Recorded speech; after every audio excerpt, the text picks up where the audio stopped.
Estamos conversando sobre características tidas como exclusivamente humanas. Uma dessas características é a imaginação. Algumas pessoas propuseram que os animais não humanos reagiriam exclusivamente em função daquilo que os seus sentidos estivessem percebendo no momento.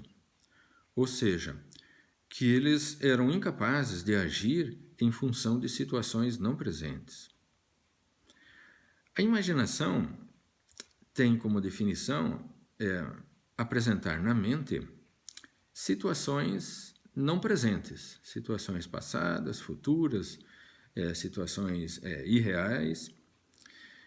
Essa característica, ter em mente situações não presentes, foi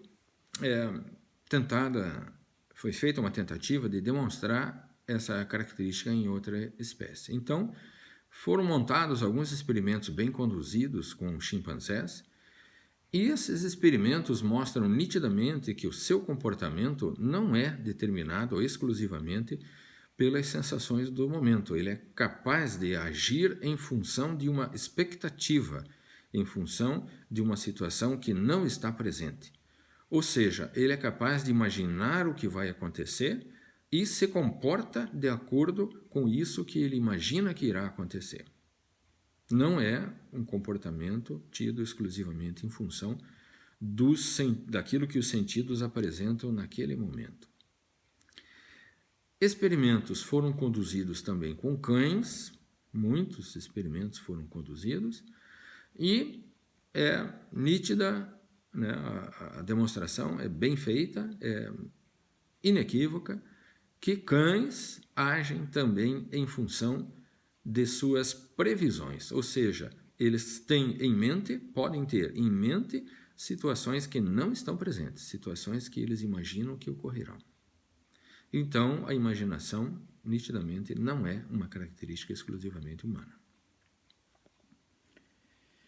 Outra característica tida como exclusivamente humana é a cultura. A cultura, essa palavra cultura, tinha outras definições, até há pouco tempo era muito usada com o sentido que hoje se dá para a palavra instrução, né? O ensino formal, ou mesmo não formal. Esse ensino é chamado hoje em dia de instrução e não mais de cultura. Então, cultura, para a etnologia, significa tudo aquilo que o indivíduo apresenta e que foi obtido através da aprendizagem, ou seja, não foi obtido através do seu patrimônio genético. Então, uma parte do indivíduo é obtida pelos seus genes, pelos alelos dos seus genes, mas uma parte do que compõe um indivíduo é obtido por aprendizagem. Então, isso que se chama de cultura é um grande conjunto de aprendizagens, que inclui vestimenta, culinária, música, idioma e muitas outras coisas mais. Isso foi tido como sendo exclusivamente nossa. Porém, algumas observações, né, permitem, não só experimentos montados, mas simples observações, mostraram que os indivíduos não só aprendem, como diz a definição de cultura, como também transmitem essa aprendizagem tanto vertical quanto horizontalmente. Então, essa transmissão é horizontal quando o indivíduo ensina outro o que aprendeu, ensina outro da mesma geração. E é chamada vertical quando um indivíduo ensina o que aprendeu para outro indivíduo descendente seu.